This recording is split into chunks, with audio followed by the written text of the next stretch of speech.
Hello. Hello. Welcome. Welcome to the Cosmic Ocean podcast. I'm Fatima. You can follow me on Hija del Maíz.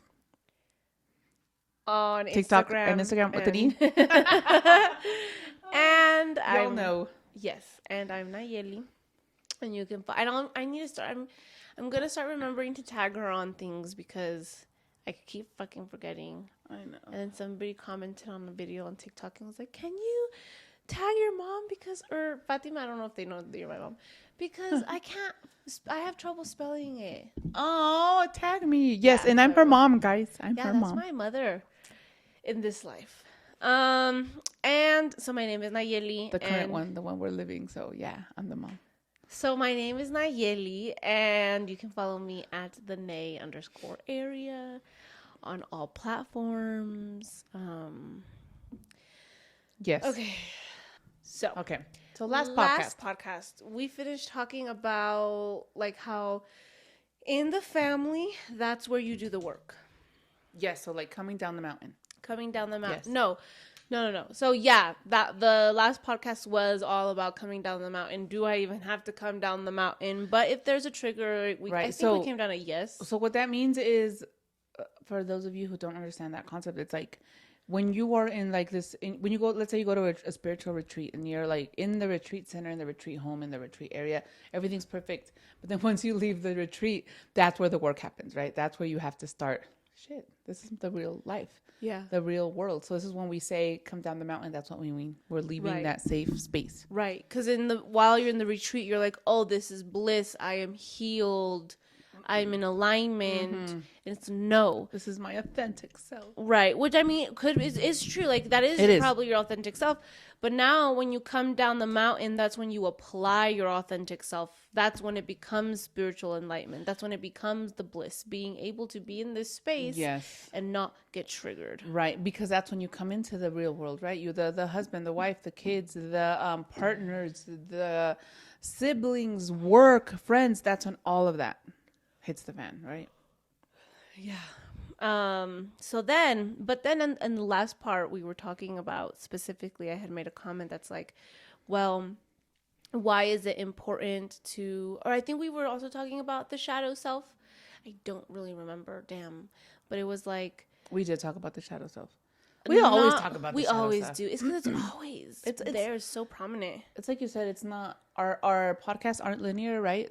We don't operate in linear time, so it just flows. But then too, something that I've been noticing is, well, because so we're starting a mediumship series, right? So we're starting like a whole program around how to be a medium, but because it's so much, we're doing it into a series. Like there are different intensives, there are different workshops. So shadow work is one of the beginning workshops because it's something, and I told you, I was like, I want people to understand, like, when they move out of this level 1 or whatever. I don't want to say level 1 because I don't want to make it be like, when you move out of the series, of the fundamental work, the basics, the foundation. Yeah, because you can't build anything. You can't build on top of a shaky foundation. Exactly. So what we want to do is what we've done, right? We've built this really strong, solid foundation in order to grow. Right. So that's where we're starting, the foundation. Right. But the point is that the shadow work is the foundation. Yeah. That's why it's always coming up. Always. Because it's always a part of this. Like, I was like, I don't want people to be like, okay, I moved out of the shadow work and the ancestral. Now we can do I'm ready. The deep stuff or whatever. It's like, no, or now I can let go of this and move on to the deep stuff. It's like, no, you're never going to let go of it. Oh, no. What did our teacher say? It's not that you let go, but you, what was it? Make peace with your past. So the goal is to not let go, move, forget. It's to make peace with it. Yeah. You are your past. You are that. Yeah. The acceptance. Thank you so much for everything. I have no complaints whatsoever. So anyway, so that's why shadow work keeps coming up. It's part of the foundation. You're never going to get rid of it. It's always going to be your shadow. It's just about making peace with it. Yeah. And then it's, okay, go ahead. What? And it's not just you, right? It's the people that are around you, the people that that you are surrounded with, you have to look at that because they are your mirrors. Exactly. So then we go back to the whole. So I don't remember too well how exactly I said this, but I remember at the end of the podcast we were like, okay, so the thing is like, why is it with our family that they trigger us the most? Or why is it how we have to see ourselves? We have to see who we are when we are with our family the most, because those are the people that we love. Those are the people we're around 24/7. Those are, remember we were talking about it in the other podcast, the one that got deleted. But it was like the whole idea of, yes, there are mirrors. There are they mirrors. Are us. They are those connections of us, I feel, that we sometimes ignore or don't want to look at, right? Like the perfect example that we talked about, you and I, was my youngest, Sophia, right? That she, Lord have mercy. So Sophie, she's 15? 16. 16? She's 12. She is 12. She is 12. She does whatever she wants. And she's like that little, so when she was little, she's always been like this, always. When she was little, I think when she was 2, we'd go to my mom's house, grandma and grandpa's house, and they had 2 dogs, and it was Peppy and Coco. And she would stand at the door and taunt them. And then they would come and like bark at her. And she would stand there. She'd be like, stupid Peppy Coco. Like with all the attitude. And so she's still like that. That is the cutest thing ever. Because she little panza hanging out. Yeah, she was so short and chubby, and her hair was so curly. And then crazy. I let her, since she's known what she's wanted since she was little, so I would let her, and so she would come out with these crazy outfits. She would never take off her cat leggings. She would always wear these ugly ass cat leggings with cowboy boots and like the Mad Hatter hat. Oh, the Mad Hatter from Halloween. So yeah, she's always been like that, and I've just let her, like, I let her enjoy it, girl, enjoy it. Be your authentic self. So she has been her authentic self. Yeah. All her life. Yeah. And so anyways, well, we'll get back to that. So she would trigger me a lot with like little shit that's like, clean your dishes or don't leave your stuff. Because we've talked about it before, how my husband's also like this, like they walk and they're like taking off all their shit and they're leaving it everywhere. So Sophie's like that, and it triggers me because then when it's my turn to clean, I'm like, I'm literally her maid. I'm like just cleaning up after her. Yeah. So that's like probably that's how it gets triggered. Right. That's how you start. That's how it starts. And it got really bad, I think, during the summer last year. I got really pissed. Yeah. Like before I left, I was fine before I left to Egypt. So it was a time before that. So probably the summer. Yeah. Yeah. And I remember I had to sit down because I was like, it was bad. Like I was pissed, and I was like, I'm ready to fucking move out. I don't know what the fuck. Literally, I was like, damn, girl. It was bad. So then I had to sit down and I had to like process it, and I just like sat there. I don't even think I went into a meditation. I just sat there and I bitched. I just gave myself like a safe space to bitch, to whine, to vent, to say everything I wanted to say. And it came down to, she's everything that I couldn't be. And when I was younger. So she does whatever the hell she wants. I was taught that I have to put everybody above me because I was the oldest. And I was too raised with my grandma. You were parentified. Like not that, yeah, super responsible, super parentified in my household, but also grandma and the religion, I think, put that a lot on me. I raised you, but you were always with your grandma. Yes. So like, she was grandma. She's like, I raised you. She would not take care of you. True. So I have to take care of you. True. No. Well, you were my kid, so no, but you know what I mean. So it's more like you were raised by me, but you anytime you could, you would be with your grandma. You love that old lady. Hardcore conditioning. Hardcore. I was so young too, so yeah, I was very impressionable. It was at that age, you know what I mean? Okay. Anyways, so she does whatever the hell she wants, when she wants, how she wants, and then Sophie, and then when I started, I just never felt like I could when I was younger. So that was something that I had to work through. And Sophie says no. And Sophie says no. I was never able to say no. And then if we take a fry without permission, she gives us a whole talk about boundaries. Yeah. Which is, I think that's another one. That hasn't triggered me. But that is another one that I'm like, girl. That triggers the shit out of me when we're trying. Yeah. I'll talk about that one. Okay. Not that we don't respect her boundaries. Right. We do. At all. But it's a goddamn fry, man. But It's a fry. also, it's a fry. But then also, when we say no, she's like, please, no, please, please, please, please. Like, she doesn't, she will not stop. And then we told her that. We were like, Sophie, but you give us this talk about boundaries, but you don't respect ours. And then she smiled. And then no, I was like, because you just bitch and bitch and bitch until we give it to you. And she's like, yeah, because you always give it to me. So who doesn't So have she's boundaries? such a baby though. Like, it's the little, it's the little, it's the baby in her. It's the youngest. Yeah. The youngest syndrome or whatever. Oh, God. Which is like another part that's like, I don't feel like I was spoiled for a big chunk. You were really spoiled. Because I was like the first one for a long time. But then it was just because I was parentified, I never felt like I could be that baby or that child, you know? So in that meditation or in that in that safe space, in that container that I created for myself, I was like, holy shit, it's my inner child who's angry, but really she's just sad because she looks at who she could have been or what her childhood could have been. So after that session, I really calmed down like a lot. She still annoys me. Like, she still does. She's annoying. Shit, she's annoying. I don't think I've felt triggered by her in a minute. It's so funny because we filmed that podcast talking about her, right? Because this is literally it got deleted, and this was literally what we were talking about in that podcast. And then that following week, she was making me almost lose my shit. Honestly, I was like in the line. You were losing your own shit. I was like on the line. Was I? No, you got mad. No, I didn't. No. Wait, what are we talking about? I'm trying to remember what. You, but I don't remember exactly what. But she triggered you. Was it about cleaning? Probably. It's always about cleaning and dishes. Oh, it's because she had left them there and she hadn't cleaned. And she ate your but mac I wasn't. And cheese. Oh, that was this week. Oh, that was yesterday, girl. Oh, the mac and cheese and stuff that she's been. So then, okay. First of all, these are my hormones talking, and I know these are my hormones talking because it feels insane. But so that time I didn't get mad, but I was, because she was fighting with me, I was getting a little mad, but I wasn't like triggered yet. I was just, you know how it switches up? Yeah. I can be angry and not get triggered. Now. It's the hormones.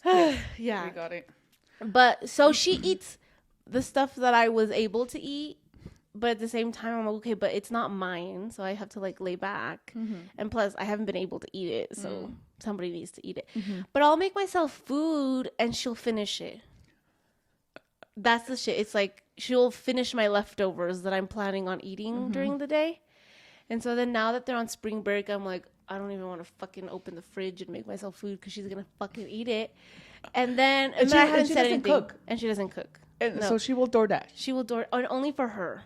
Only, yeah. So then she'll eat my leftovers and only get herself food. So that's where I'm like, and then too, she got Chick-fil-A. Like, that's all I can eat right now. So yesterday when she got Chick-fil-A, I was just like, I guess all this built up resentment of like, but you eat my fucking food and you couldn't even offer me. And then too, that same week you had gotten her food technically, but I offered in getting her food when we didn't have to. When we were driving. Yeah. I think on Tuesday. Yeah. Or on Monday. So it was just like, damn. It's like we go back to, I'm always thinking of them and she's never thinking of me because she's the baby. Yeah. And it's gonna be a rough, like, she's gonna go through it, like, right, because my second child is leaving to college. So baby's gonna be on her own. Baby's gonna be on her own, and there's gonna be an actual baby in the house. So next year she's gonna be losing her goddamn mind because she's gonna have to be responsible for herself. Yeah, which she hasn't ever been. Yeah, she has to get herself to school. So I mean, it can be great.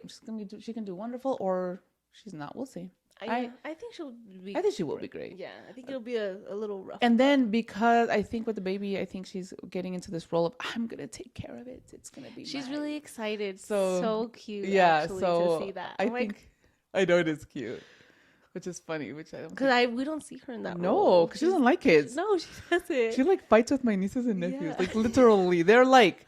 The baby is, a second baby is 4, like, and she will fight with her. With the 4 and the 6-year-old. And she's 16. Like, seriously. And then her and the 8-year-old go at it. They catch hands. So I'm like, Sophie, how old are you? Yeah, that's funny. So it's gonna be really interesting to see how she treats this child. Well, right, and then to just that switch up of like, I'm so excited. Like Yeah. I did not expect No. that to come out of her No. mouth. At all. No. Yeah, so I'm excited to see that. But anyways, so she has just been such a shadow for me and my inner child, but such a great teacher, as our shaman says. Yes, right? great teacher. Because she shows me just where I need to work, you know. Mm-hmm. And on certain days we do great. On other days, yeah, she still pisses me off. She's still annoying. Cause she's my little sister. Of course she's gonna be annoying. That's her role. She was paid to move the grass. You're gonna have to make that TikTok of, I'm. You do the one like, I'm the older sister. Of course I think you're annoying. I'm the older sister. Of course I have to clean up after you. I'm the older sister. Of course I buy you food. Literally. And they're just gonna do the other one. I'm the little sister. I don't do shit. I'm the little sister. I don't buy anybody anything. Yeah, I'm the little sister. I spend all my money on DoorDash. On DoorDash or Fortnite. Yeah. And then she got her check, but then she was like, "Hey, do you want to buy me? Do you want to give me $10?" I was like, "No." And she got a good check. Did she show you? A good check. She got a really good check. I know. That's what she used to buy Chick-fil-A. Literally, I'm so salt about that. I'm so salt about that. I know you are. Anyways. She called me all upset. I'm like, I was crying. She was. I was literally trying not to cry because I had my makeup on, but I was like, like it would hurt my feelings so bad. And I know that's my hormones. So now I know. Anyways, have to always.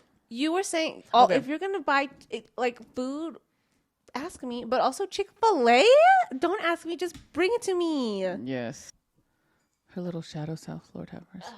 Yeah, but it's in the family. And then I remember in the other podcast, the one that got deleted, you were like, "Why? Why is it in the family?" And I remember, I don't. The baby? No. Why? Why does it start with the family? Like, why do I have to look at the family? Because I had taken our shaman's wealth consciousness class, and remember it said you have to look at the family. And I think it's literally just because that's the inner circle. There are mirrors. That's when your walls are down and you are exactly who you are. Who you are. You know? Well, it's like really interesting because it's like, I remember when I was in therapy back in the day, and my therapist was like, nobody knows you except your children. Like, not even my husband at the time knew me, right? Because my walls were up so much. So it's like the only person who actually knew me were you guys. Yeah. And so you saw my true self. And I think now it's a little bit better. I'm more open. I'm a lot more vulnerable. And I try very hard to be my authentic self everywhere, right? And my authentic self is this resting bitch face that I have sometimes. And I love it. Yeah, no, that is your authentic. And then your shadow is your light. And I think that's also me. Because you guys, I'm so comfortable. And then it's like, so then too, I was looking back at my notes and it said, what emotions do you resort to or are triggered out of you when you are with your family? Because that's your authentic self, I think. Like, that's who you're so comfortable. Yeah. And for me, it's always anger or grief. Like, you guys will see me lose my shit, hyperventilate, cry 24/7. Like, you will see me do that.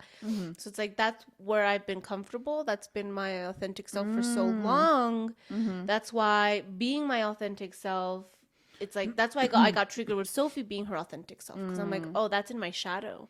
And I haven't given myself the room to be that authentic self. So I think that's...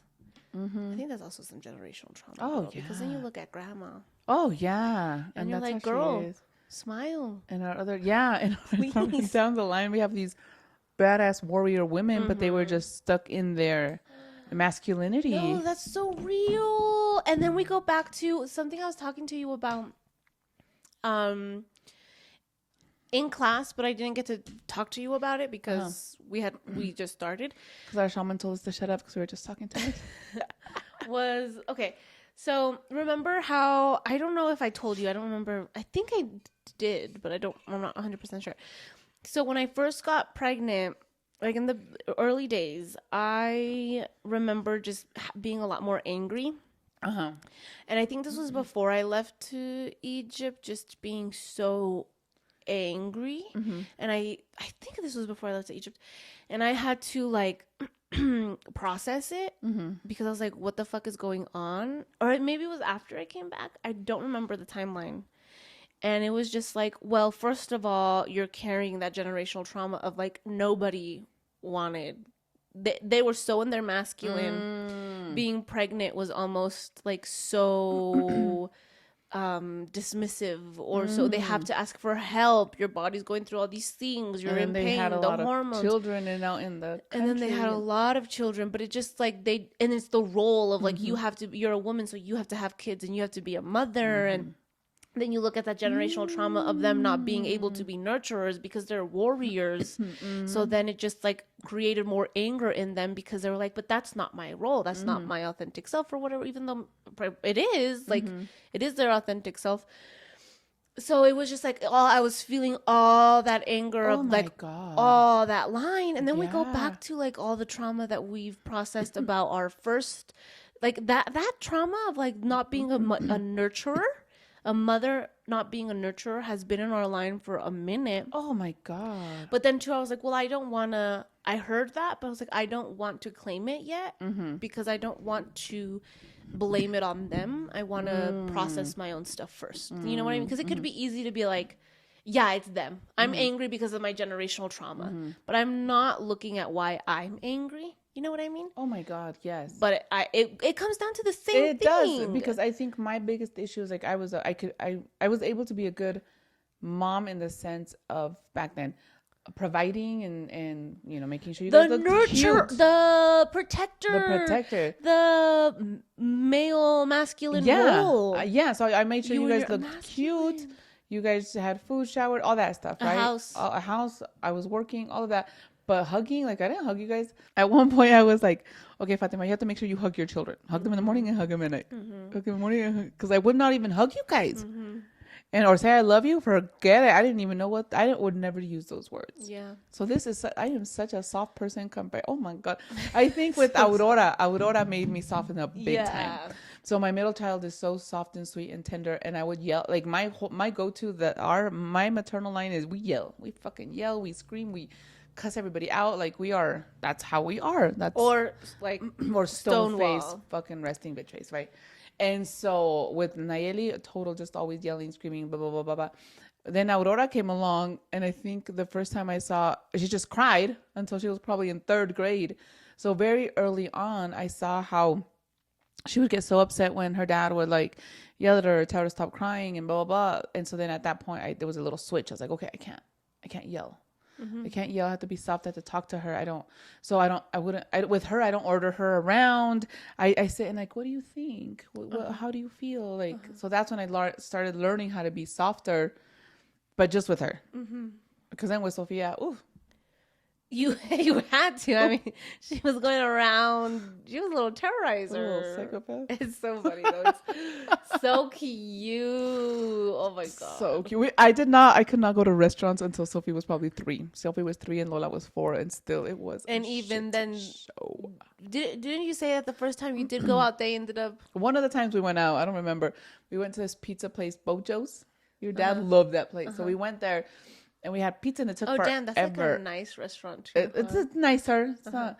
But they both, so one fell off the chair. So and when they fell, good, and she like totally cut open her lip. And then the next one fell, too. So they both freaking fell, cut open their lips. We're screaming like little, like Lola cried at least. Oh, how cute. No, Sophia.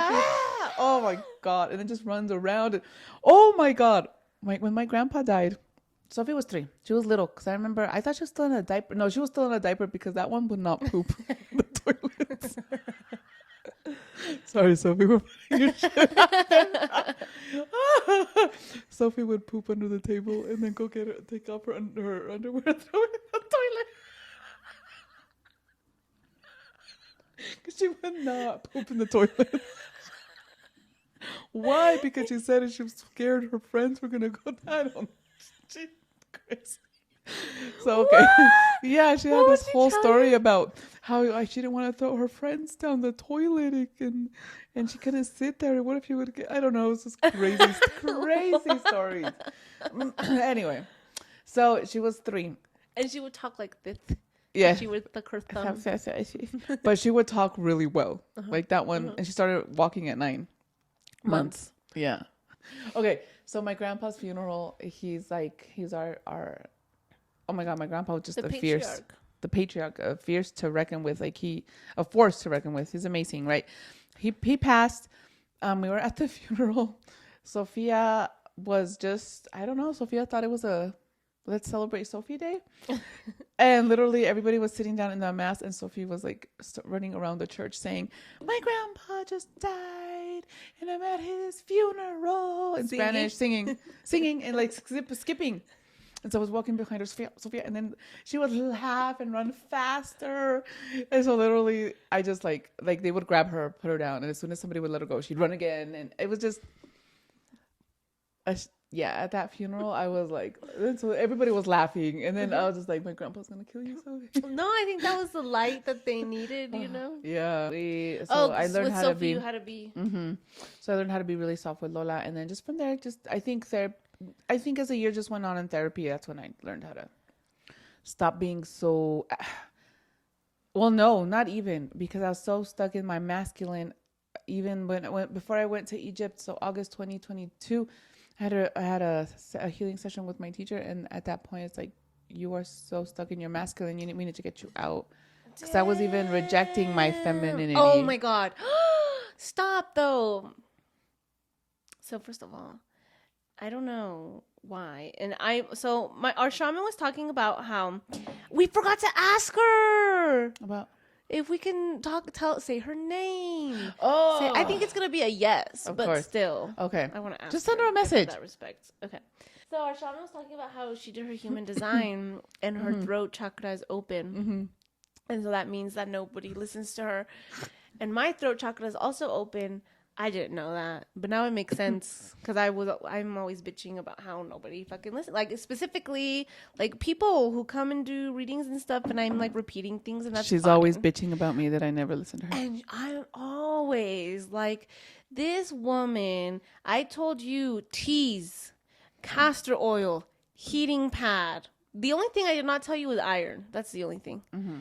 But then our shaman tells you, and you're like, go quick, heating pad, like, religiously. And I'm like, okay, fine, whatever. It's my religion. Whatever. And then that other part, that other part too, you just said. What were you just saying? That we never listen. I always told you. Oh. She doesn't like when I go like this, so she does that. It's just a bad habit now. Everybody does that to me now, and I'm like, I think Grandma does that. Grandpa. Grandpa? I think I got it from Grumpy. Grumpy? I don't know. It's one of them. Okay. I would always tell you that, and you can hear it in the other podcast, that your North Node is Cancer, and that's soft. That's who you're supposed to be. That's your feminine. Why are you acting like this is brand new news? I'm just giving. Okay, fine. Because that's like the whole point of this, is that you don't listen to me. But then our shaman tells you, and you're like, I remember. Stop it. So she does not listen to me because my throat, yes, I do. my throat chakra is open. My throat is open. I listen. No, but that's so real. That's our generational trauma. What? The masculine. Yeah. The being the masculine. It has caused me so many issues. God. No, I think I'm totally processing it. There's no way I'm not going to be a nurturer. I'm so nurturer. Oh, there's no way. Yeah. There's no way. I'm so nurturer. I'm probably going to be, I'm going to have to work on not being too much. That's why I'm already like. I don't think there's just too much. You just like, can't be such a helicopter. Mom. Yeah. Don't worry, I'll be there. Don't listen to your mom. Come on. You cannot do that. I'm just gonna be like. But yeah, getting pregnant really did get me out of it. Well, first meeting Angelo got me out of it. Out of your masculine?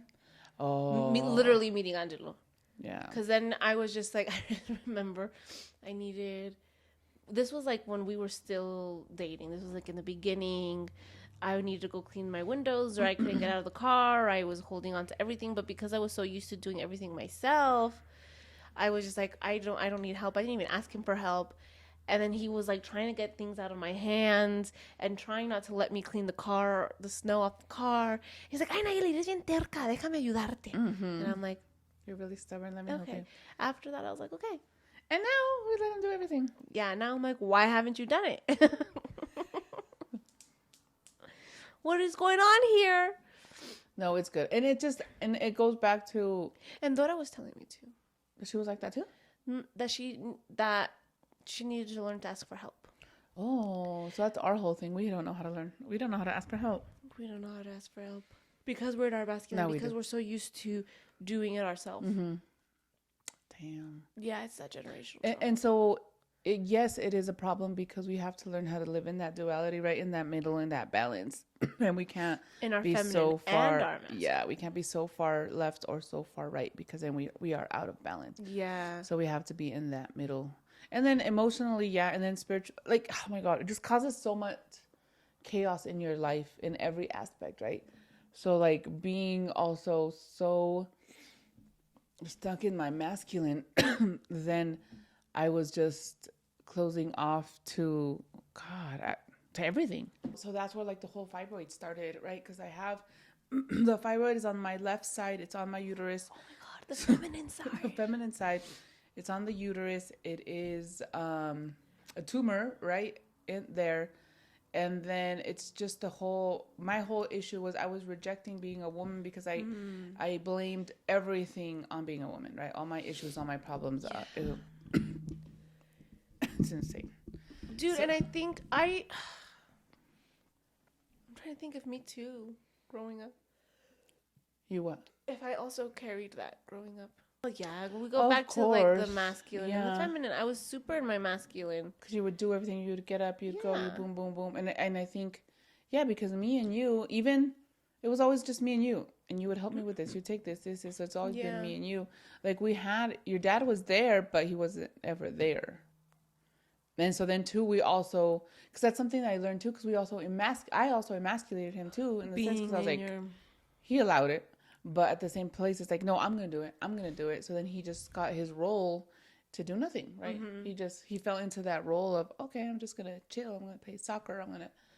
So it's also, we do this. And I saw this big time with my mom, right? And I ended up repeating those same cycles. How my dad would work, but my mom would take care of everything. Mm-hmm. Everything. Yeah. So then he just lost his role, his identity, right? And he just became this very submissive person. Mm-hmm. Mm-hmm. What we were talking yesterday too. We were literally talking about that yesterday. Yeah. And so then I learned how to be very dominant, very take care of everything. And just in the masculine is the provider, the protector. So that's what I became. That's the role you did. Because I did that. I saw that growing up, but it's very interesting though, because with my grandma, my mom's mom, it wasn't that, or my dad's dad, or my dad's side. Like, so I think it skipped a little generation there, but then we go to the next line. And it was definitely on both sides, I think. Yeah, but then I'm like, because we had a lot of single moms, and then on both sides, because then grandma on grandpa's side too, she was single mom because he passed. Because her husband was killed. How many kids did she have? She had 8. Oh, okay. She had 8. So when she passed, they killed him. And he didn't even just pass, he was killed. So she had to buck up. Mm-hmm. And so then I think that's where it really started. And then my grandpa was very dominant because, because my grandpa learned that from his mom. Well, he had to. Because then when she passed, my grandpa took on, when his dad passed, my grandpa took on the role of, I'm the provider, and he was like 11. I'm the provider. I'm going to take care of the family. I'm going to do this. And he did that. But then at the same time, I remember, because you know how like all good Mexican families, we don't talk about this stuff. I remember him saying something, or my grandma saying something, or somebody mentioning how my grandpa would just like leave for a while. So se venía de bracero, and he would come and work here as a bracero. So under this like farmer program, and he would be here like a year or two and then come back. So he had that tendency of leaving. So then my grandma had to take care. Step into that. Yeah, role. And then he would get like a rancho or a land, and he would leave. So he had that tendency of, he was there and he was very dominant, but then he would leave. But then we also look at how my great grandma's relationship with my grandma. Oh, they don't like They each don't other. have a relationship. So then Mm-mm. there goes the nurturer. The nurturer wasn't there. And I remember my grandma saying how, or no, did my grandma tell me, or my mom, that she eventually left at a young age and was like, she would always Grandma. leave too, Your grandma, grandma. my mom. Your grandma told you. So that mom would leave and go, like, she would go stay with cousins and stuff. So she was never there. And she was the oldest daughter. And so then my mom was very resentful also with my grandpa because he didn't let her go to school. So she had to, like, she graduated. She always talks about that. Always. She's so resentful with him because, well, come on. Like, she has the right. She graduated 6th grade. So she was 12 and he didn't let her go on. She wanted to do something and he said, no, no, no. And so eventually he let her do like a sewing, like apprenticeship. So she learned how to coser, how to sew, how to make clothes. Wait, all her other sisters did get to study? Eventually. So then I think that made it worse. So she ended up like working and helping them pay for stuff and go to school. Damn. Yeah. And then my aunts, and then my Theo at that point, the oldest, not the oldest, the middle son, he came to the U.S. He started working. And so he paid through my tia, the dentist and the nurse. He helped them pay for their colleges. And then they all helped the little one. And the little one has a master's. Yeah. And so insane. so they all helped them get there. What about my tia?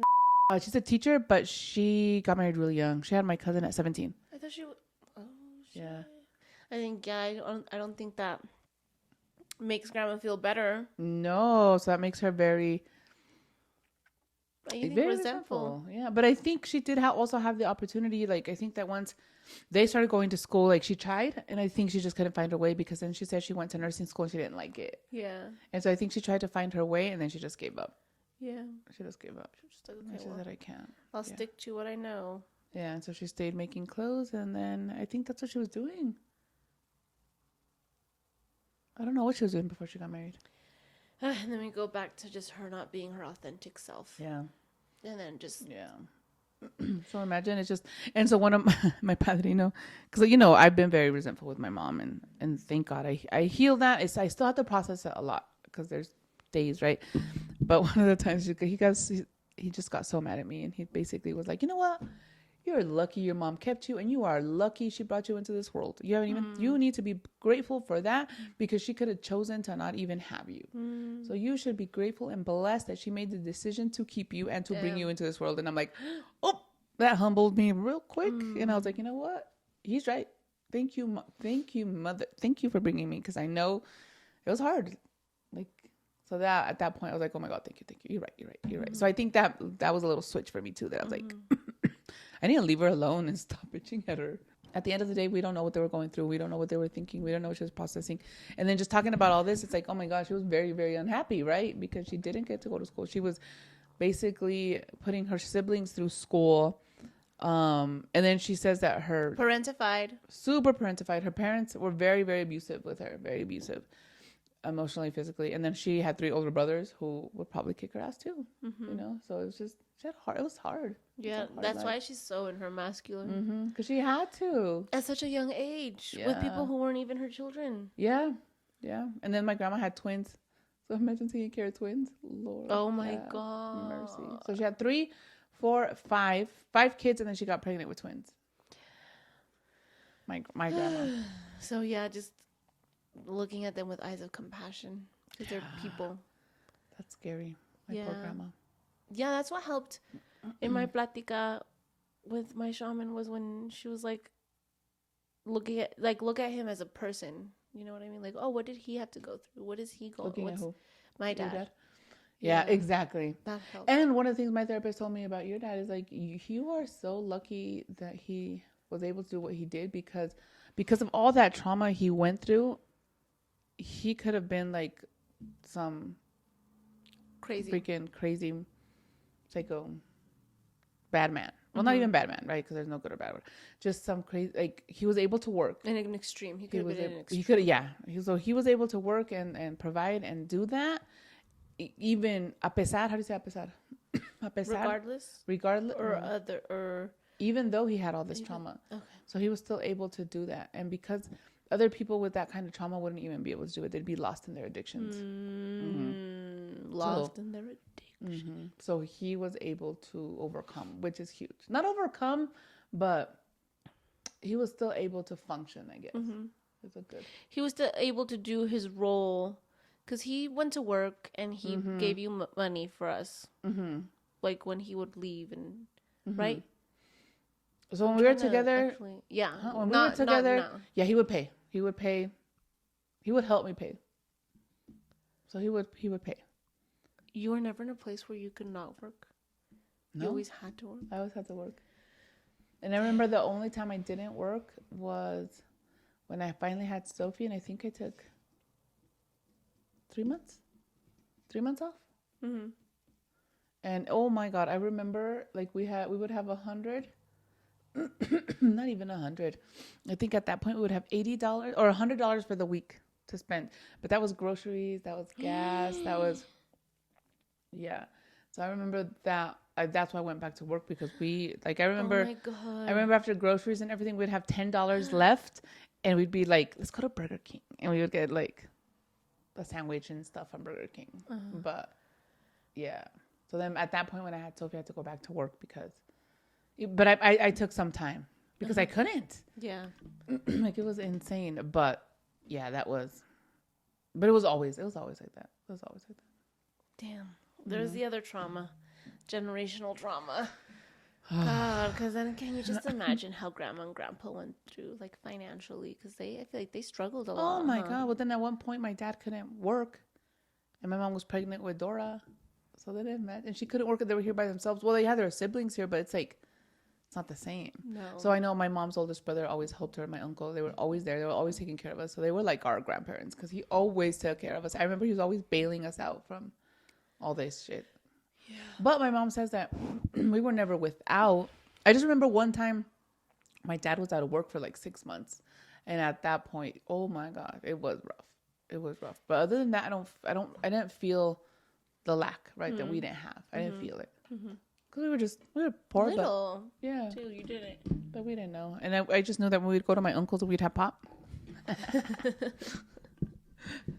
You know, so we didn't feel it. Or we would, when we would feel it? When we would go with our uncles, with one of our uncles, and our cousins just had all this. And for me, because my cousin, she wouldn't flaunt it that much. Wouldn't flaunt it. But my brothers, they would flaunt. My cousins, the little boys, would flaunt it to my brothers. You know, because boys are boys, whatever. They're a lot more competitive, or those two would compete a lot. And so he would feel it big time, but I wouldn't feel it. Like I didn't. Like they had a lot, but my cousin would share, right? Like when we would get to eat whatever we wanted there, and so it was nice. But so I think I would feel it there a lot more than anything else. Well, we go back to the family, and it just extends outward. So remember how you were telling me in the last podcast, well, why do you care? It's only your mom and your dad, and then after that, like, why do you care? But it's like it extends even outward because there's still family, and the generational trauma still lies there. So when we say they are your shadow, it's like in I don't know, maybe in a more amplified sense too, because it's the same DNA and it's the same generational trauma, and it's like so real. I think the first time like my sister went out with one of our cousins, and I don't know if I was with them or she's the one who told me, and she was like, oh my gosh, she's just so anxious, she's worse than me. And I was like, that's why I think that, you told me. And I think that's when I realized my little cousin with I don't remember. Yeah, so that's the first time I realized, oh my God, we're all the same. They're all the same. All the sisters, all the siblings are the same. My mom and her sister. And so we're all dealing with the same shit. Yeah.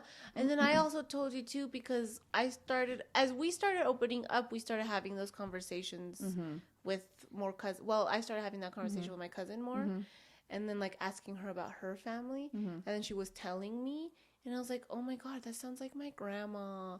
Like, oh my God. So when I bitch about my grandma, but it's your mom. But it's like, so they know. They know. I just remember once I was a rebel when I was in my teenage years. So I got in trouble, and my mom sent me off to stay with that aunt. Oh, Lord have mercy. I came home. Oh, you knew I knew. I came home and I was like, Mother, you are a saint. You are a saint. I just met the devil. I love you. I am sorry. Please let me come back home. Like, I will be good for a while. But That aunt scared the shit out of me. She scared me straight for a while. Damn. I think if they would have threatened to send me again, I would have been like, okay. Let me get my shit together. Yeah, but that lady scared me. Jeez. And I don't get scared easily. I think thinking about it still triggers. Oh my god. She was just mean. It was just, I think it's like my mom was mean. I don't know how to explain it because I was used to mean. Because my mom was mean. But then being with this aunt, she wasn't just mean to me. She was mean to her husband. She was mean to everybody. And then just feeling super unwanted, super like. Because she's not your mom. She's not my mom. And then she was like making me, I was her servant.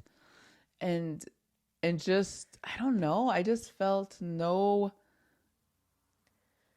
It was like the coldness, right? I just thought, I was like, oh my God, this one has no feelings at all. At least my mom, I see here that she's nice to other people. But this one, I don't know. It's just, I just cannot. I think what scared me is that, not the soulnessness, because she does have a soul, right? But it's just that lack of that. There's just something that. Well, maybe too, Grandma, she showed her loving, nurturing side with her son, no? Right. So I saw her. You saw that. I was like, oh, she can love. She loves. And the little one, she loves the little one. Okay. So then we saw it, right? So I knew. And then she was so kind to her people, her church people. Okay. And so I saw that. So then I was like, okay, this woman. You do have the capacity. She has a capacity, yeah. Okay. And then the other one, you were just like, where is it? I was just like, oh my God. Oh, and then she was mean to her mother-in-law. And I traveled with her. Oh my God. Me and her husband, because my uncle, they're not that much older than me. He's probably like 10 years older than me. And so when we went, I was 15. They were 25. Oh, damn. 26 maybe. Damn. Yeah. And so then we went to Mazatlan, and then we went to his hometown, to Sinaloa. And then we went to we went to all these parties. And so then he would get mad and leave his wife, my aunt, and he would take me with him. And me and I would go with all his brothers. We'd have a blast.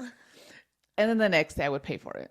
She would wake me up at the crack of dawn and make me wash dishes for the whole freaking family all day. I was in the kitchen all day. And then my uncle would come in and laugh. And I'm like, yeah, it's funny. Damn. Yeah, you think it's so funny. Yeah. I don't think it's funny, buddy. That's insane. I cannot imagine But then he would come and bring me food. Him and his mom would be like, here. Oh my God. Yeah.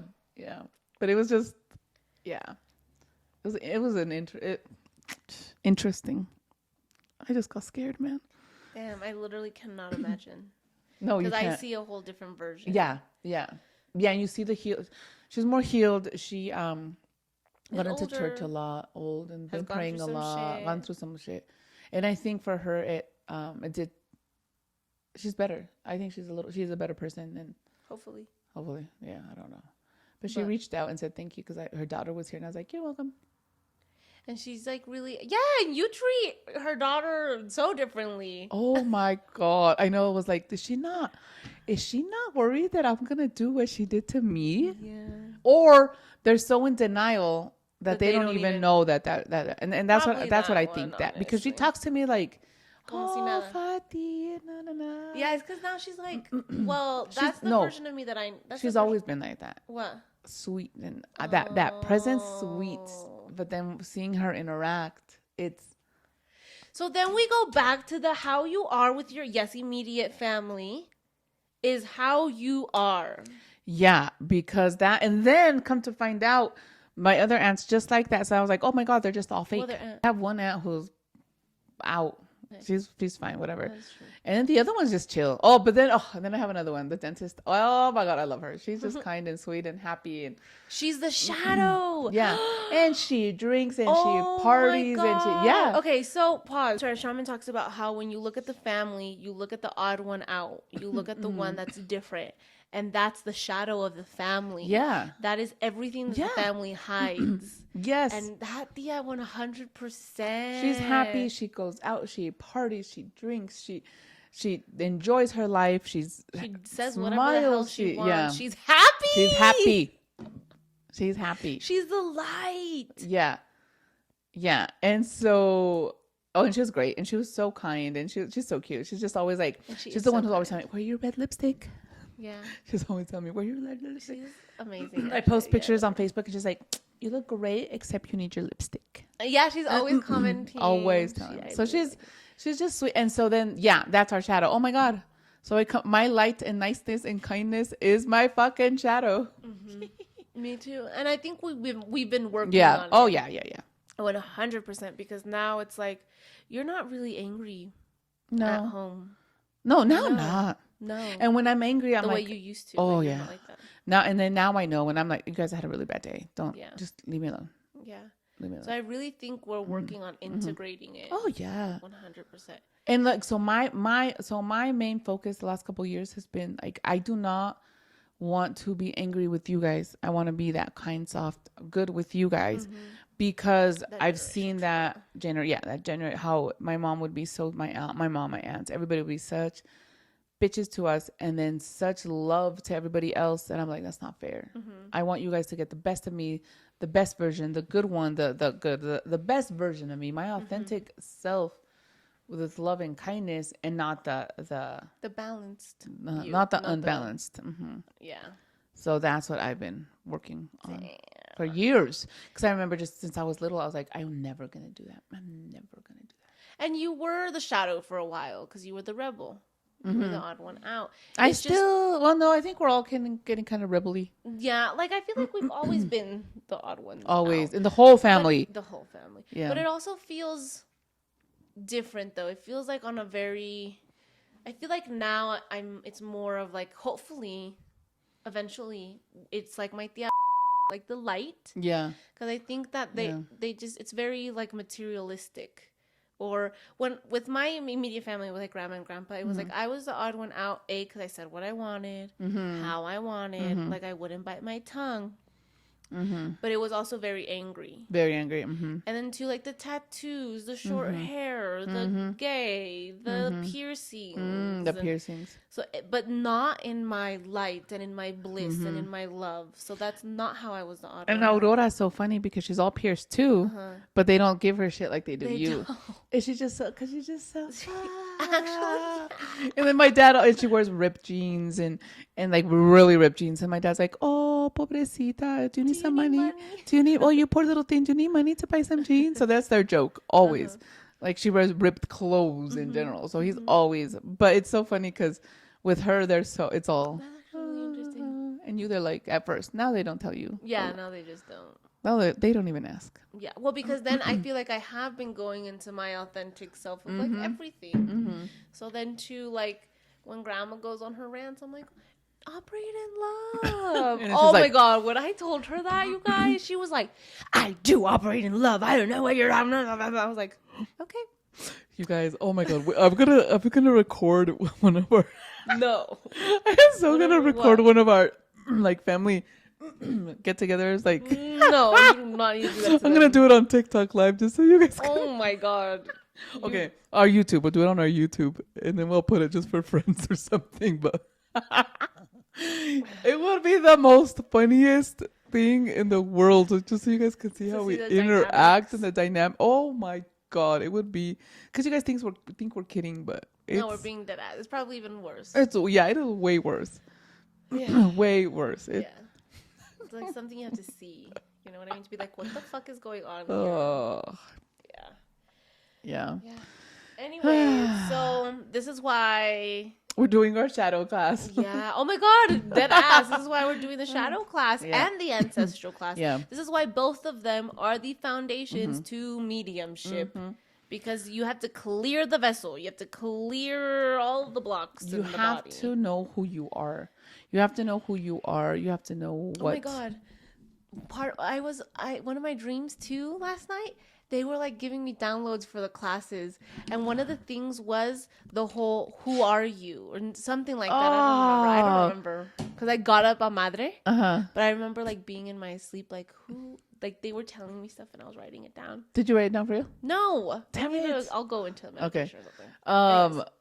No, it's because you have to know who you are. Because how can you channel? How can you do tarot? How can you give messages when your vessel is all murky and then you can if you can't intuitively connect to the message or to yourself, and okay, it's like being able to read the message, right? So you have to know who you are to see, oh, that's my bias, let me put that over here, and this is what is really happening, this is what they're telling me, this is what, and just learning how to separate that, and that's the first step, so that you can hear, right? So you can hear them, because I know my grandpa would always come down in like misas and in our white tables and in messages, and he'd be like, I know you can hear me, and I'd be like, no, I can't. No, I can't. So it just, that being able to discern, okay, this is my shit and this is them. Yeah. Right? But you have to, in order to discern, you have to go through your trauma. You have to process it. You have to feel it. You cannot ignore it. You so have the shadow to work make is peace with it. 100%. Yeah. And then with the ancestors, it's just like, you get to know yourself, you get to know your family, you get to know them. Yeah. It's all one. Yes. Yeah. Anyways. Okay. Cool. Wonderful. Let's all take a deep breath. What's up? Take the deep breath. Shut up. Okay. Bye, guys. Love you so much. Thank you for being here today. And we'll see you next week. And look into our mediumship series. Ciao, Bella.